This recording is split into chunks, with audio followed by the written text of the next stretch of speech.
everyone. Welcome. It is such a pleasure to be in this beautiful place, Sun Valley, which my grandkids call paradise, and I tend to agree with them. Thank you to the organizers of this conference for providing us with this very precious interlude where we get a chance to reflect, think, and feel inspired. You're all in for a very special treat this afternoon. Two of the people that I admire and I'm so in awe of are going to be on the stage together. Andrea Elliott is a two-time Pulitzer Prize-winning author. She will be interviewing Dr. VIVEK Murthy, and she presented here a few years ago with her wonderful book, The Invisible Child. And she's also a friend and advisor to the conference, and she writes for the New York Times. It is truly an honor to be asked to introduce Dr. VIVEK Murthy at this remarkable gathering of writers. His story is not just about his accomplishments in medicine and public service, but what it means to be human in the 21st century. He is that rare kind of public servant, the kind who leads with humility, who listens more than he talks, and who speaks with clarity, not from the mind, but from the heart. He has used his platform not to elevate himself, but to lift others. His resume, of course, is impeccable. He graduated magna cum laude from Harvard, an MD and MBA from Yale, and he was called on twice to serve by two presidents, both President Obama and again under President Biden. And by the way, when President Obama called him, he was only 36 years old. But if you just look at his very impressive resume, then you'd be missing the deeper story of why he is so special. Dr. Murthy understood the quiet ache of discontent that was seeping across the country. And then he did what a good doctor does. He listened, and he diagnosed, and he named it. He called it what it was, an epidemic of loneliness. He started offering treatment, not just with prescriptions, but with compassion, with stories, and with hope. Because what Dr. VIVEK Murthy understands and what he's written about with such eloquence and urgency is that health is not just about what happens in hospitals or labs or federal agencies. It's about what happens in our everyday lives. It's about community. It's about purpose. He's taken the lessons of science and married them with the truths of humanity. And he's reminded us that in the end, we are all in this together. When I first met him, what struck me wasn't how smart he was, and believe me, and I want to be very clear about this, he is very, very smart and insightful. It wasn't even about how much he had accomplished. When I worked out how much he had done by the time he was in his 40s, I felt like the rest of us had been slacking off. What struck me was his gentleness, his kindness, and his presence. So please join me in welcoming a profoundly compassionate voice for the moment, Dr. VIVEK Murthy and Andrea Elliott.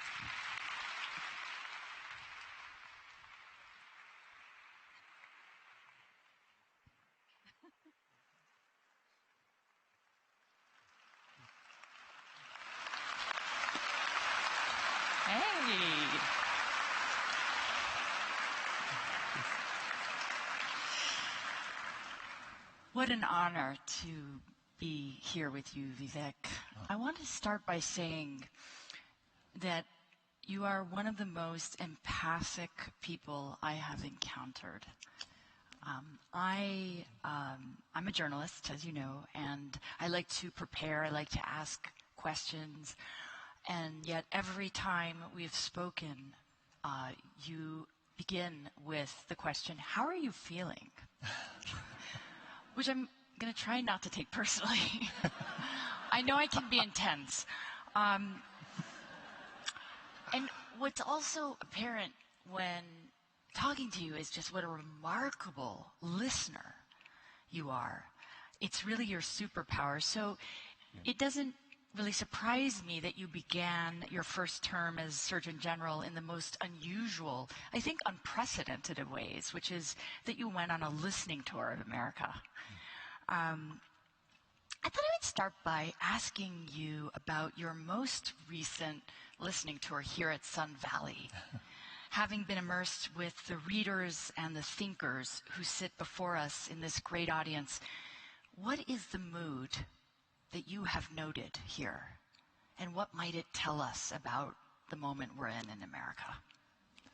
Well, thank you, Andrea. And I should say that I feel so lucky to have had the chance to do this session with you. So thank you for moderating not just this, but doing this on top of 2 other sessions that you were moderating. I appreciate that. You see, there he is taking care of me once again. I promise I'm doing okay. And I just want to say what a blessing it has been to be here. This is my first time in Sun Valley. My wife, who's sitting over there with our 2 kids, was born here in Idaho Falls. But being here has not only inspired me and lifted me up, but it has rekindled my love of reading. And I find myself going back tomorrow with a list of books that I am so excited to read, in part because I've met the extraordinary authors who have penned these books. During the few days we've been here, I've had a chance to talk to many people and to hear a little bit about what's on their mind.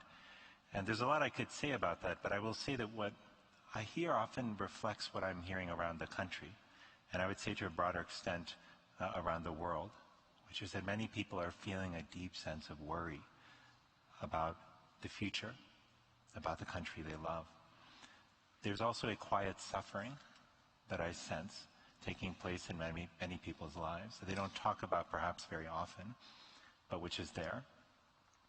And I sense a deep hunger for hope, which I think is important, because without hope there is no way forward. There is no way to summon the energy and the vision that we need to create a better future for us and for our kids. But that's what I picked up on during my time. It is certainly a lot of worry, but it's not all that. And I want to be clear, there are people who have ideas, who have energy, who have enthusiasm, who want to create the future that we need, even if we're not always sure how to go about doing it. Thank you. And we'll get to the hope because we all need that. But before we do that, I'd like to talk a little bit about your origin story, the years and the influences that made you such a careful listener and such a keen observer of the world around you. And this begins with your parents, 2 immigrants from southern India, from farming communities who left and eventually settled in Miami. Your father is a doctor there and opens a family practice. And this also, they impress upon you very early on this value around public service. I would say it begins even with your birth. As we learn in Mina's great book, The Indian Genius, you were named after Swami Vivekananda, a 19th century Hindu scholar, social reformer, one of India's most influential philosophers, because your mother wanted you to aspire to be like him, so no small ask. I want you to take us to a particular moment that you write about in your book, about when you were, I guess, in the 7th grade, and you were being bullied. The kids, as you recall, recounted in your book, were calling you Gandhi, and not, as you write, in an admiring way. I bring this up because part of what's so generous about you, both in your writing and in your speaking, is that you share not just your observations of America, but the way in which you yourself have lived some of the same troubles. And this begins then. You were shy, you were introverted, you struggled with a lot of anxiety that you couldn't talk about. So looking back at that moment, at your younger self, what do you see? Who was that boy? I see a boy who was deeply sensitive, who wanted to connect with people, who was very curious about the world, who was a voracious reader, who asked all kinds of questions about spirituality and God, because my mother was my first spiritual teacher and introduced that to me, those ideas and questions at a young age. I see all of that, but I also see a young boy who was scared, who was worried about going up and starting conversations with people because I was very shy and very introverted, who walked into the lunchroom in school and worried that I wouldn't have anyone to sit next to. There were many times where I faked having a stomachache because I didn't want to go to school, not because I was worried about tests or about teachers, but because I didn't want to feel lonely again. My mother's not here, so hopefully she won't find out that I faked all those stomachaches when I was younger. But I think, when I look at all of that together, I think about that episode of bullying you talked about when I was in 7th grade. That was tough, and it's funny, these episodes of pain that happen when we were younger, sometimes they stay with us. It's very visceral to me. I can still hear the words. I can still feel what it felt like. What has diminished with time is the anger that I felt toward the bully. I have since realized what Father Richard Rohr, an American priest, said so beautifully, which is that pain that is not transformed is transmitted. And I realized that the boy who was bullying me likely was experiencing some source of pain in his life that he was unable to transform. And I happened to be the one, perhaps, that it was transmitted to. Hurt people hurt people. Yes. Yeah. But that pain is still there. That I think for many years it's what sort of made me feel like an outsider. And I think there are benefits to having an outsider's perspective.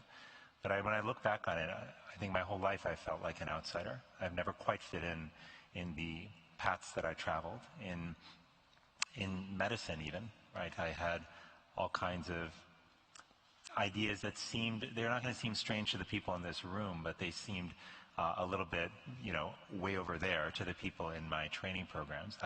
For example, I was I was that resident in training who was always lost trying to figure out what to do next, right? I had this moment when my program director called me in, and he would call everyone in about a couple times a year to say, hey, so have you thought about your future? What do you want to do? How can I help you? Very kind man. Joel Katz is his name. And he called me in one day and said, so Vivek, have you figured it out? And I think would have been really easy for him if I had just said, Joel, I'm really interested in G protein signaling and cardiac myocytes. Can you hook me up with the world expert on that? And he'd be like, done, no problem. We'll get you to work in his lab. It's all going to be great. Instead, I would say things like this to him. I'd say, Joel, I was really inspired by this experience I had when I was 17 years old building this nonprofit to address HIV in India with my sister. And inspired by that, I've been thinking about that for a decade. And I just want to find a small group of people with similar values who want to work together to change people's lives at scale. Can you help me figure out how to do that? And he'd be like, what am I supposed to do with you? So, I had to make a decision at that point after residency. What do I do? Do I take a job, like all my other classmates who are a full-time job in primary care? Do I do a subspecialty fellowship? And none of that felt right. I felt there's still something I was searching for, that experience I had at the age of 17, building those HIV programs with my sister, that exhilaration of finding a community of people who cared so deeply about improving people's lives and the bonds that we built with each other. I wanted that, but I didn't know where to find it. So I ended up not taking a job, not entering fellowship. And I think the eyes of my parents, I was one step away from unemployment. The reality is that I took a part-time job and I had a yellow pad of paper, a legal-sized pad of paper, where I would just write ideas. And most of them ended up crumpled up and in the trash. But it was a challenging time. It was a lonely time. But I think that a lot of that comes back to that childhood experience, of feeling like an outsider. But as my life went on, I gained more and more confidence that it was okay to be an outsider. And in fact, many times it was actually good to be on the outside. That's a beautiful answer. So you are an ideas-driven person. I can see the graduate student writing down idea after idea and driving his advisors crazy. You have this really fascinating idea that I think we should talk about regarding just the evolution around, the evolutionary theory of loneliness. I want to start by a quote that you have in your book by Mother Teresa. It is, if we have no peace, it is because we have forgotten that we belong to each other. You also cite a study in your book that shows that people with strong social connections are 50% less likely to die prematurely than people with weak social connections. And yet it's those people who are plagued by loneliness, which in today's jaded culture is often thought of as a kind of soft issue, as a topic that's lacking the rigor of medical diagnosis. And yet in your book, you take a very, very different position. You describe the symptom of loneliness almost as something physical, akin to hunger or thirst, all of which are warning signals telling us to survive. And this is part of this evolutionary theory of loneliness, which is the idea that we have evolved as a species, that we have survived by sticking together. Can you unpack that for us? Sure. Well, this issue, I should just say, if you had told me 10 years ago that Andrea and I would be sitting on stage talking about an issue like loneliness, I would have been very skeptical, because this is not an issue that I studied in medical school. It's not an idea that I was taught about in residency training. It doesn't come up in medical conferences very much. But I'm just curious, how many of you here know somebody in your life who is struggling with loneliness or isolation? Wow. So almost most of the audience. Yeah. And I would suspect that many of you may have gone through periods in your life, maybe even right now, when you're feeling that as well. I certainly have, as we shared earlier. But when I became a doctor, I found that from the moment I set foot in the hospital as a third-year medical student, I started encountering loneliness among my patients. Someone would come in with a heart attack or with an infection or with a complication of their chemotherapy. And as I would sit and talk to them, I would often find that they were struggling with loneliness too. There were far too many conversations, Andrea, where somebody would say, I would go into a patient's room and I would say to them, we have a new diagnosis. We've been able to figure out what's going on. And I know it's going to be a tough conversation. Is there anybody you want to call? Anybody you want me to call to have here with you, while we talk? And they would so often say, I wish there was somebody, but there's not. I'll just have the conversation alone.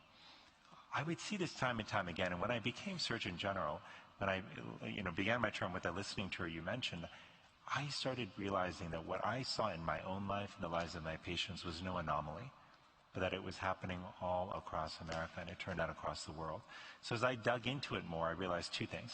One is that loneliness is extraordinarily common, with more than 50% of young people and a third of adults struggling with loneliness in the United States. And this has become a global phenomenon, as we documented just a few weeks ago in a recent report that some colleagues and I issued from the WHO Commission on Social Connection. But the other piece that was more surprising was how consequential loneliness was for our health. So when people who struggle with social disconnection, with being lonely or isolated, they experience an increased risk of depression, a doubling of risk, increased risk of anxiety and suicide. But they also experience an increased risk of heart attacks and stroke, around a 30% increased risk, in fact, not small, a 50% increased risk in dementia among older people, and an overall sort of increase in mortality that's comparable to smoking daily and to obesity. Now, I say this as somebody who had the privilege of stewarding an office, the Office of the Surgeon General, that has for generations worked on tobacco. This is a classic public health issue, but what the data was telling me was that loneliness and isolation are public health issues as well that are just as important as smoking and obesity. Yes, it was the Surgeon General who brought it to the attention of the American public in the 1960s that there was a link between cancer and smoking. Yeah. So this is very significant. Let's go for a moment to your first term as Surgeon General. By the way, Vivek is the only person to serve twice as Surgeon General. You were also the youngest, as we learned already from Mina, ever at 36. And you're probably the only Surgeon General to go on Elmo and give him a vaccination while Elmo sang. Wait. While Elmo sang Taylor Swift's Shake It Off. I encourage you all to Google that anytime you need a lift. So we're in 2014, and you set off on your listening tour. And this is really the beginning of your discovery of loneliness as an epidemic. So I wonder if we could explore this in the narrative framework of medicine. What are the symptoms that you saw? You could talk a little more if you wanted about the diagnosis, and then we can turn to the cure. Yeah. So what I was seeing was really through the lens of stories. I was meeting college students on campuses. I remember one young woman in Texas at a large university who told me, I'm surrounded by classmates all the time, but I feel like nobody really knows me. I don't feel like I can be myself. I feel all alone. And so many college students told me that. I remember talking to moms and dads who told me that from the moment they woke up to the moment they went to bed, they were surrounded by people, their kids, other parents, people at work, their neighbors. There were people everywhere. But they felt like they were carrying all of life burdens by themselves. And every time they would go on social media and see what other parents were doing, they would feel worse and worse about their job as parents, that they were failing to do what seemed like every other parent was doing, like managing social media in your kids' lives and managing to cart your kids around to 12 extracurricular activities and still have your hair done right and still have all of your meals served, on the table at the right time. And the truth is, like, nobody's living that life. Nobody. But it's what it seems to be on social media. So I'm hearing all of this. I'm also, going on these visits. I'm on this college tour focused on social connection after I realized how deeply young people were impacted. And the first time I got there, to the first stop, I turned to my team and I said, did we get the dates wrong? Did we show up maybe on a holiday? Because everything was so quiet. We walked into the dining halls, and the dining halls were quiet, even though they were full of students. And I don't know what college was like for many of you, but the dining hall when I was in college was so loud you couldn't hear yourself think.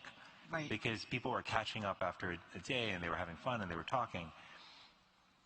But Is that smartphones? Everyone was on their devices. Yeah. And I had a student come up to me at one point, and I'll just say this college tour that we did during my second term, of all the thousands of events that I did as Surgeon General, there were no events that generated more demand and engagement than that tour. And it didn't have to do with me, by the way, to be clear. It had to do with the fact that the issue that we were talking about was so deeply felt among college students. The only time we could get at one university up in the Pacific Northwest, the only time they would give us was at like 4:30 p.m. on a Friday. How many of you would go to a 4:30 p.m. on Friday lecture while you're in college? Not many people, right?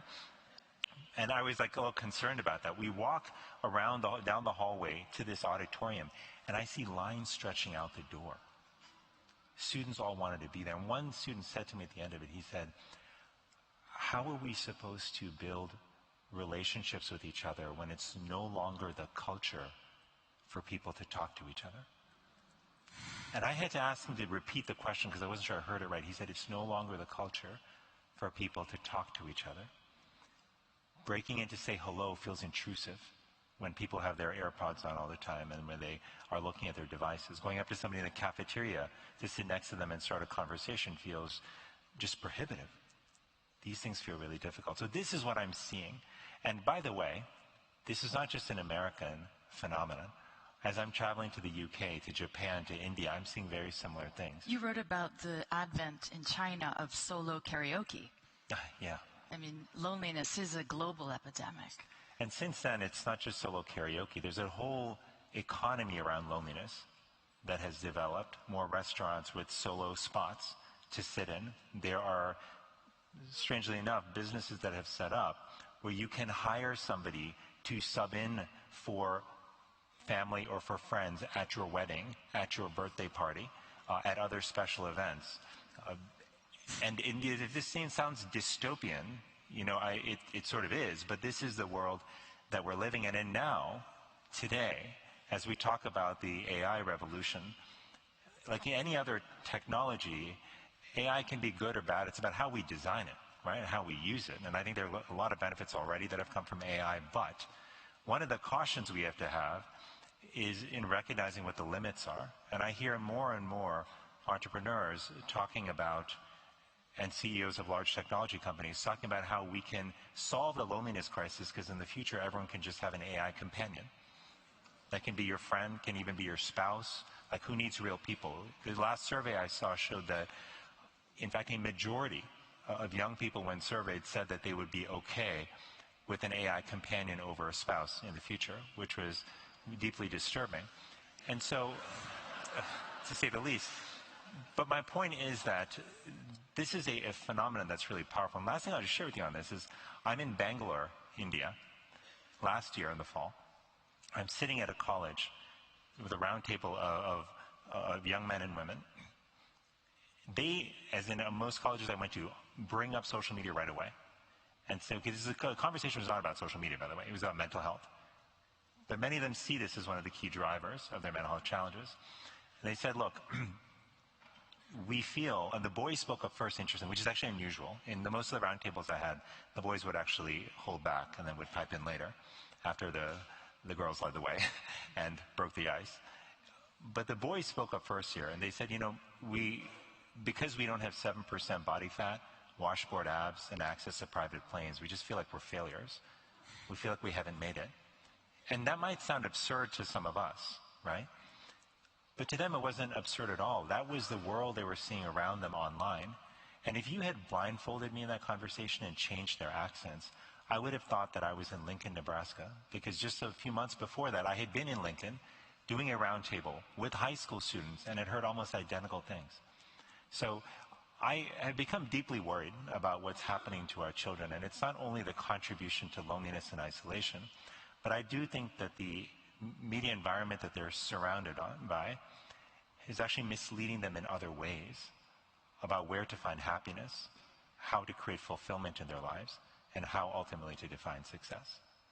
Yes, you talk about this, the three kind of components of success: fame, wealth, and power. And the antidote to that we'll get to in a moment. But first I want to say, obviously, we know that the advent of technology has been very influential in how humans behave with one another. It makes me almost struggle to remember, as I'm listening to, the time when we were forced to talk to strangers because there was no boundary between us of the phone. But it's also true that families are just increasingly dispersed. You tell this really moving story in your book about a terrifying experience that you and Alice had when your daughter was only 1, which landed you in the hospital. Thankfully, she was okay, but she had to have surgery, and you had no family nearby. And your friendships had taken a kind of backseat to your career, and it was all just very different from the experience you had growing up, which was a family that was really bonded and connected and close by. And all of this led you to rethink the way you were living your life. What did you learn in that? It did. I'll tell you that we're talking about this subject, and I wish I could tell you that I'm somebody who knows how to completely solve the issue of loneliness and isolation in my own life. But I'm on this journey too, like with so many of us are, to figure out how to build connection in a world that so often pulls us apart, how to stay close to family and friends in a world that constantly tells us focus more on your career, live, separately and from other people, move for a job, but don't move for family. These are things that I have struggled with over the course of my life. And during my first term as Surgeon General, I made a critical mistake, which is that You made a political mistake? Critical. Oh, a critical mistake. Maybe I made a political mistake too, I don't know. Some would say I did make a political mistake. In fact, during my first confirmation, when I called out the fact NRA. that gun violence was a public health issue, and we needed to do more to protect our children. Yes.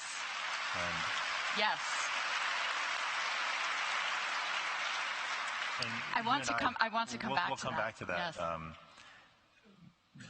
But the critical mistake I made was actually much bigger than that. And I don't even think of that as a mistake, which we'll talk about.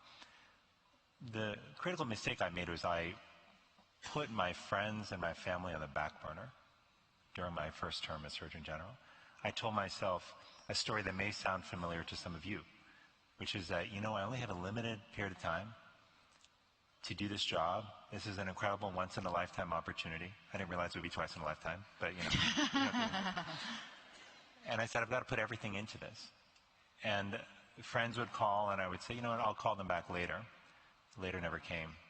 I was distracted all the time at home. There's one time when we had our first child, our son, when I was in office, and when he was around 6 months old, I remember I would try to come home every day so that Alice and I could do the bedtime routine together for him, give him a bath, change his diapers, feed him his dinner, and then, and then just rock him asleep.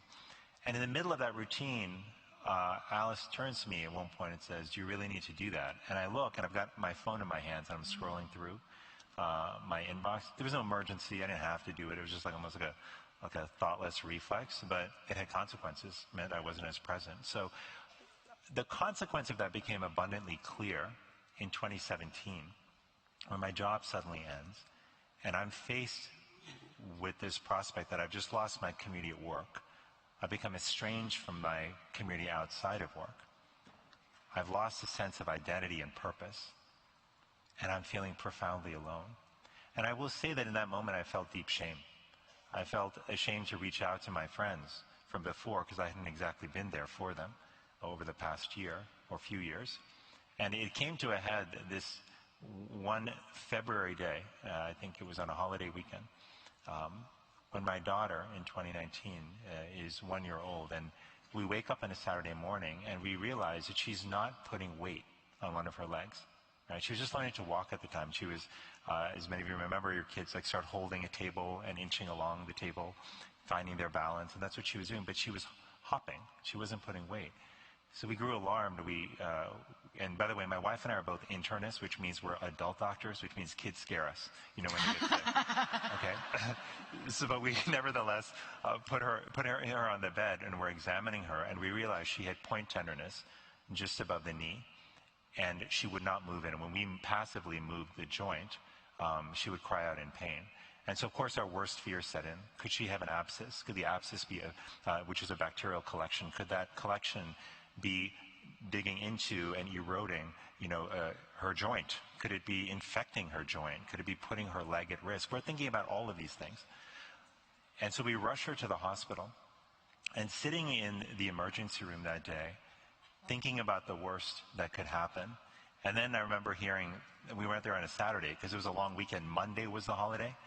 And they're like, I said, we think she needs an MRI. They're like, we agree she needs an MRI, but we don't think we can get somebody in to do the MRI until Tuesday. I was beside myself.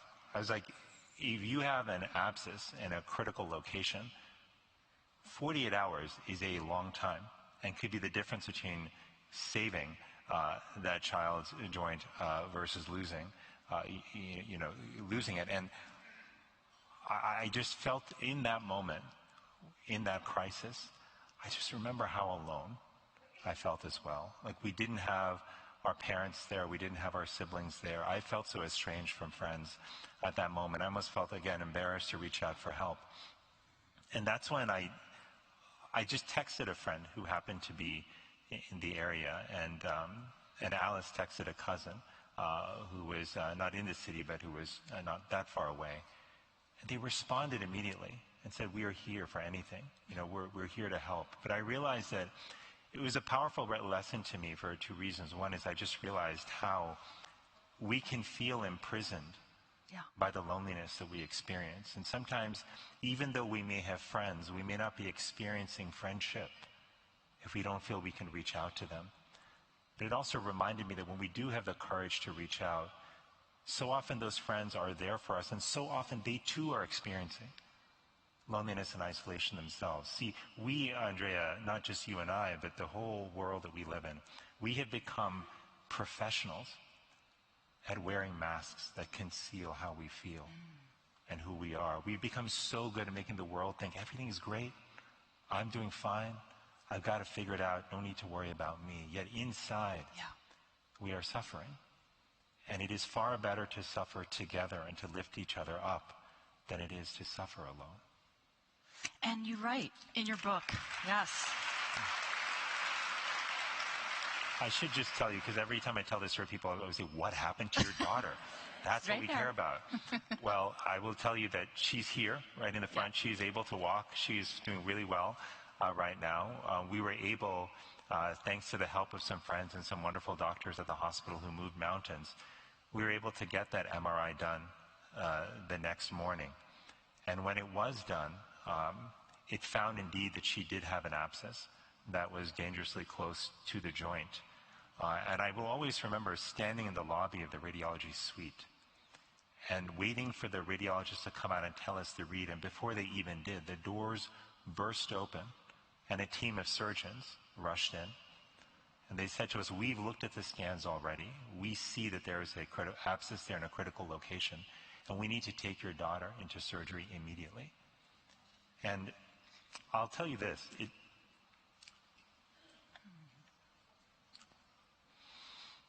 doesn't matter Can how I many... hold your hand? It doesn't matter how many years of medical training and experience you have under your belt. When your child is sick, nothing else matters. And in that moment, all we wanted was for her to be well again. And I remember the surgeon looked at me and just said, is there anything you want to say, anything you want to know? And all I could say as I felt that lump just swell in my throat is I just put my hand on her shoulder and I said, just please take care of our girl. And she did. Yeah. And thankfully, she recovered, over the coming weeks. She was able to walk again. The only memory of it, though, is a small scar, on her leg. And every time, I see that scar, I'm reminded of not just the pain that we went through and the scary moments that we experienced, but I'm mindful of the people who ultimately showed up. Our mothers flew in right away. Family and friends just called and descended upon us, sent food, they responded in the way that a community does. And I felt just so deeply, deeply grateful for that, because at the end of the day, there's no amount of money or resources or privilege or knowledge that can substitute for the love, the affection, and the support that we get from family and friends. We all need that. We need each other. We need each other.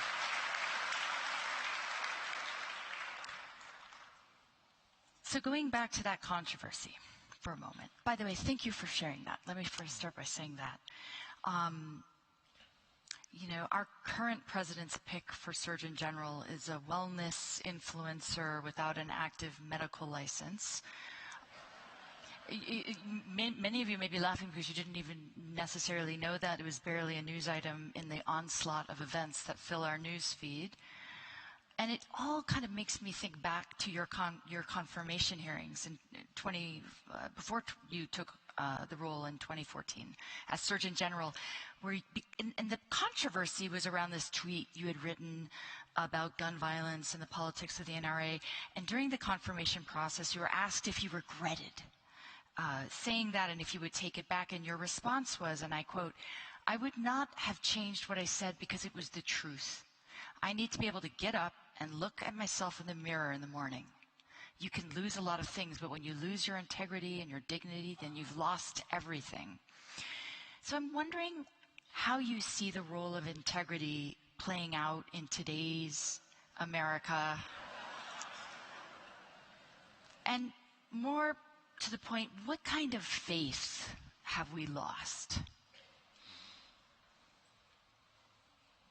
Look, I think anybody who has operated in any type of institution, whether it's a university, an organization, government, or a family, knows that integrity matters. You need to be able to trust what people say. You need to be able to understand and believe in their values. This is particularly important with leadership because 99% of the decisions a leader makes, they make behind closed doors. And what is guiding them in that moment is their values. I got to see this at every level, of government. I've also seen it outside of government, and the organizations that I've built and I've been a part of. And the question that I often find myself wondering is, where is integrity on our priority list when we make decisions about who to select as our leaders, whether it's for the school board, whether it's for our company, whether it's for our country, whether it's for any organization in our neighborhood? Where is integrity on our list? Because people can tell you all kinds of things. They can tell you they're going to do X, Y, and Z. They can tell you they believe A, B, and C. But integrity is all you have to hold on to. And I came to see that again up close. I think that we have lost faith in three big things right now. I think we've lost faith in each other. I think we've lost faith in ourselves to some extent. And I think we've lost faith in the future. I think we see around us more and more representations of individuals who are, who are fostering conflict, who are feeding into the division and polarization that we see. And it feels like the whole world has gone down the tubes. It feels like people used to ask me this all the time when I was in office, why are people so mean these days? Why is it that we treat each other so poorly? And I can understand why people feel that. You look at the comment section, which I would urge you not to do in like most articles, or read the comment threads, on social media, and there's a lot of vitriol there. I would argue that that is a distortion of reality, but we can come back to that. But I also think we've lost faith in ourselves to some extent. We see the challenges before us, and we ask ourselves, in the face of this enormity of change that's required, like, how are we going to do anything about it? Like, we're just one person. There's a whole machine moving here, a whole culture that seems to have shifted. What can we do? But I think the future is the thing I worry about just as much, because there is no movement that is possible, no movement that can be built today if we don't have faith in what we can create tomorrow. And if we lose faith that the future can be better, if parents stop believing, as many do, that the future can be better for their children, then we've lost something powerful, one of our most powerful motivations to act. So can we talk about hope? Here in the last few days, we've heard the great historian Doris Kearns Goodwin reminding us that through the darkest chapters of American history, democracy, humanity have prevailed. And we've also heard the great novelist Ocean Vuong asking us to reimagine this nation, not as a place defined by the American dream, but as a place of Americans who dream. So there's been a lot of hope that has been expressed in these last few days. Towards the end of your book, you write, "What is humanity really but a family of families? We all share this planet, and our children together shall inherit the earth." How should we think about the world that they will inherit? Before we turn to the audience for questions, I want to just ask you that. Where do we find hope? So I find myself actually with a great deal of hope. And that is not because I read the news all the time, or because I'm on social media all the time. In fact, I actually make a pretty intentional effort to try to minimize that in my life. But my hope actually comes from people. The people I have met all across our great country and around the world. People who, despite what the headlines may say about what has happened to us in our culture, still find it within themselves to help out a neighbor who lost a job, who still find it in themselves to help another parent who's struggling. The other day at our school, a child was on the monkey bars and fell down. His parent was not there at the moment. They were at the other end of the school doing something else, taking care of something. The other parents rushed to that child as if that child was their own, picked them up, took care of them until their parent came back. Mean, callous people don't do that. But we are not a mean and callous people. Our nature is to be kind, to be generous, to be good. And the easiest way we can see that is actually by engaging with people in real life, by talking to people, by listening to them, by getting to know them. And one of the things I learned, like early on in life, was that I needed to figure out how to do that. And I realized there are three sort of big steps, or simple steps, I should say, that you can take to build stronger connection in your life. One of the things that you can do is to be present with other people. So many of us in our interactions with others are distracted by our devices. I have been guilty of this on many occasions myself.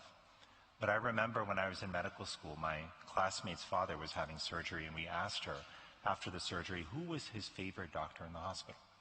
She said it was his surgeon. Now, we were surprised, and here's why. We knew the surgeons are just as compassionate as any other doctor, but we thought that they rarely had enough time to spend with patients, when they were conscious at least. that they were, that they would, be there in the OR, but that they would round quickly on them in the mornings, right? And it would be the internal medicine doc and the nurse and others who would spend more time with them once they were on the floor. But what she said is, no, the doctor only spent 5 minutes a day with him. But it was what he did in those 5 minutes that mattered. He walked in and sat next to my father on the bed. He held his hand. He looked into his eyes. He asked him how he was doing and actually listened to the answer. And when he spoke, he responded to my father's deepest concerns. That 5 minutes felt like 30 minutes. And that's the power of being present. The other thing that we can do in our lives, in addition to being present, is we can be real with each other. This is easy said, not always easy to do, because it can feel scary to be honest about what we're really going through. But moments of honesty are not only liberating for us, they're liberating for the person we're talking to. They encourage them to be real as well. And during that time after my first term as Surgeon General, when I was struggling so deeply with loneliness and was so embarrassed and ashamed of all I had done to put my relationships to the side, I had a friend who told me, Vivek, you need to reach out to your friends, because again, it's not that you lack friends, you're not experiencing friendship. And so I summoned the courage to reach out to these two friends, Sunny and Dave. It's not that you lack friends, but you are not experiencing friendship. That's the key difference. You're right about that, the experience of it. And I suspect all of us may have people who are friends in our life. Maybe we've lost touch with them. Maybe we had an argument or a falling out.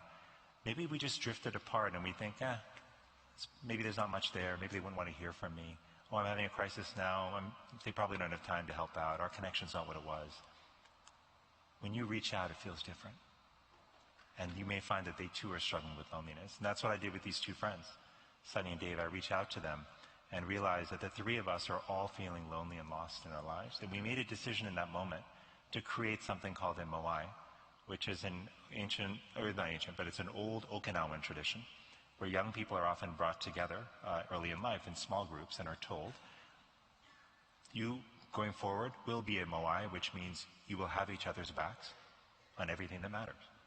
That means somebody runs into a health problem, you show up. Someone's having financial difficulties, you show up. Somebody's spouse gets ill, you show up. And so our commitment to each other in that moment was very powerful. We said we're going to once a month video conference for 2 hours. We're going to be present with each other and we're going to be real. We're going to talk about the stuff that friends don't often talk about, but the things that really matter in our life, like our relationships, our health, our finances, our fears. And we also said in between that we would talk to each other whenever something came up that was either a source of pain or confusion or a source of excitement. And over the course of months, that MOI changed my life. They helped me deal with guilt that I was having, like about my relationships in the family. And when I was presented with an opportunity for a job, actually what was thought of as a very prestigious job at that time, and I was inclined to say yes, I got on the phone with them, and they said to me, Vivek, you're saying all the right things, but we don't feel it from you. There's something missing.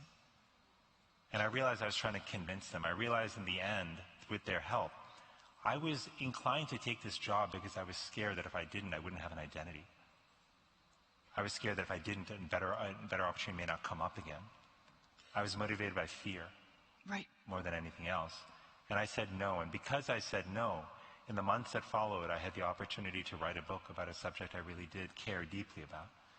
I had the opportunity during the pandemic to spend those months working from Miami with my extended family, where my mother and my father and my sister live, to have 4 generations under one roof and to wake up to the sheer delight of seeing your children playing around with your parents in one of the most precious bonds that can exist, that between a grandparent and a grandchild. But I'll tell you the last thing that really matters. We've got to be present, we've got to be real with each other, but we also have to show up for each other. That's the third thing. The quiet suffering I mentioned at the very beginning, that is all around us.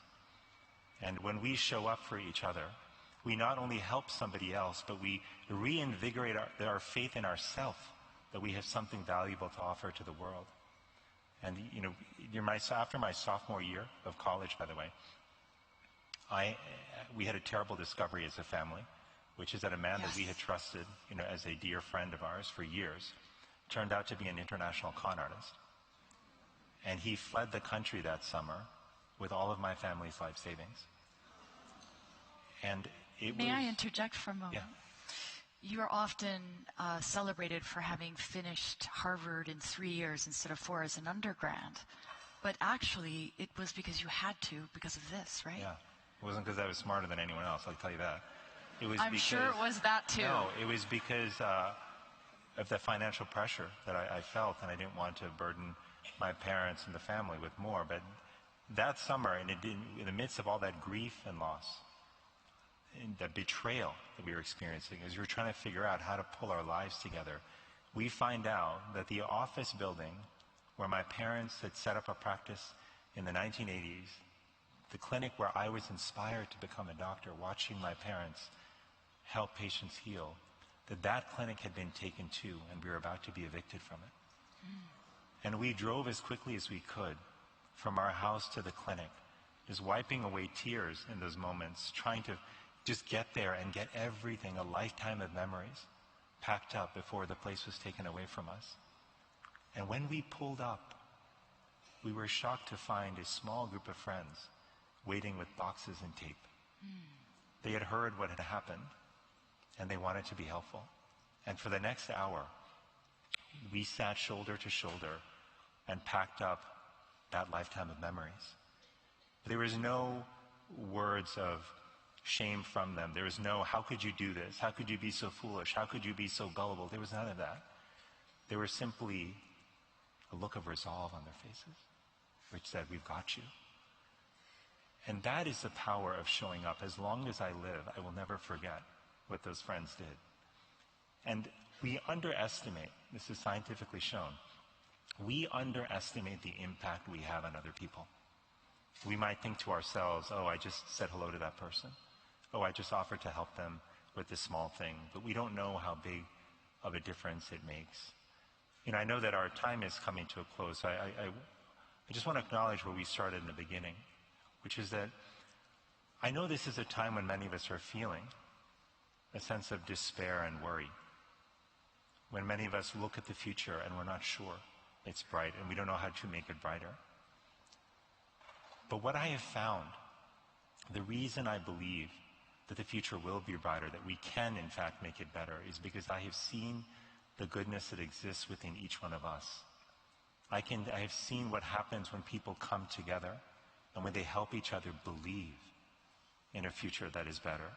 And when they do it not just for themselves, but for their children.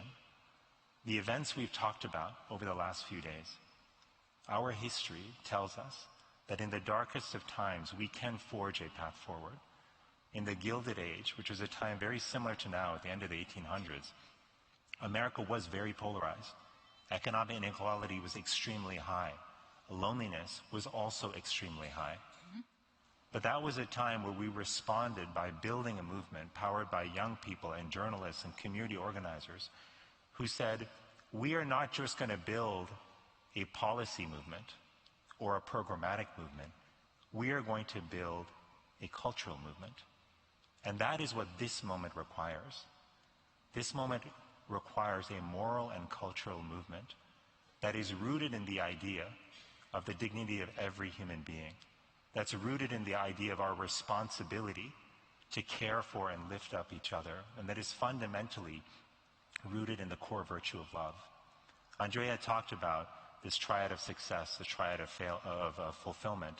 This is what my final publication as Surgeon General was about. It was about the deep question that I had been mulling over for years, which is what is contributing to the deeper unhappiness that people feel. And the disservice I think that we have done to young people over time as a society is we have convinced them of what they told me everywhere I went, which is that there are three ingredients to success: money, power, and fame. And if you get all three of those, people are going to write books about you, make documentaries about you. You will truly have made it. To be clear, there's nothing wrong with pursuing money, power, or fame. The problem is when we pursue it and we think that that is going to be our source of fulfillment. The triad of fulfillment is different. It is relationships, purpose, and service. When we love each other, help each other, and find meaning in lifting each other up, when we do that rooted in the core virtue of love, which manifests as generosity, as kindness, as courage, and as hope. That is the compass that we need to give our kids. That is the compass we need to use in our own lives if we want to build a path to fulfillment. This may seem hard, but it is actually not as hard as it seems. This wisdom is not new. This is old. This is in our scriptures. It is in our history. It is in our own life experience. And the most important ingredients we need to build this kind of life, to engineer the moral reawakening that we so desperately needed in our country and the world, the most important tools we need are the ones that we were born with. My son reminded me of this the other day when, in the midst of my having a frozen shoulder, which is exceedingly painful, as some of you may have realized, and where you're not supposed to make sudden movements, I was sitting at the dining table, and my daughter, being as playful and wonderful as she is, she tossed a ball to me unexpectedly, and I instinctively reached out to get it, and then immediately regretted it. As I felt this lancing pain go through my shoulder. And so I kneeled down, like on the floor, clutched my shoulder, and my eyes are squeezed shut, waiting for the pain to subside. And it was in that moment that I feel a small head lean against my head. I feel a small hand on my shoulder. Your children are better than mine. No. I'm just going to say. But I opened my eyes. And I see my son. I see this look of deep love and concern in his eyes. See, he didn't go to sensitivity training. He didn't go to a class to learn about how you respond to people in pain. It was within his nature, just as it is within all of ours when we are born, to be compassionate and to show up for one another. So that is what we are called to do in this moment. Our relationships are the foundation on which we build everything else, including and especially the moral movements that we need to build a better future for our kids.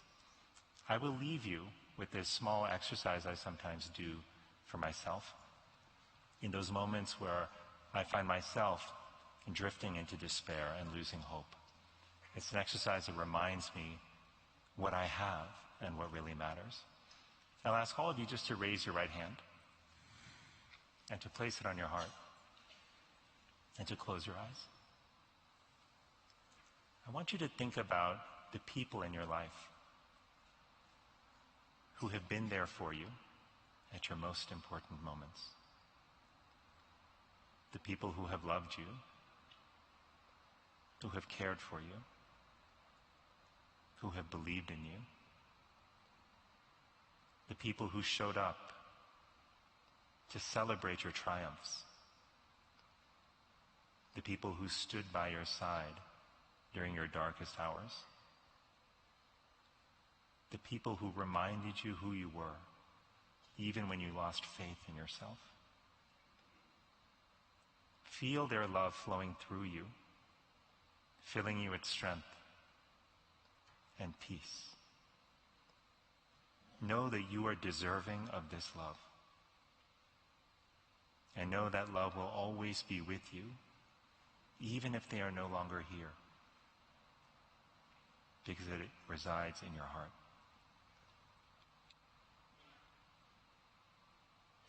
Now open your eyes. What you felt in those few moments was the power of love. Love is our oldest medicine. It is our greatest source of strength. It is our greatest gift. And our ability to give and to receive love is our greatest source of worth. And it's what I wish for all of you and what I wish for the world, because it is that love that will sustain us on every step of the journey ahead. Vivek, this is such a gift. This conversation is just what the doctor ordered.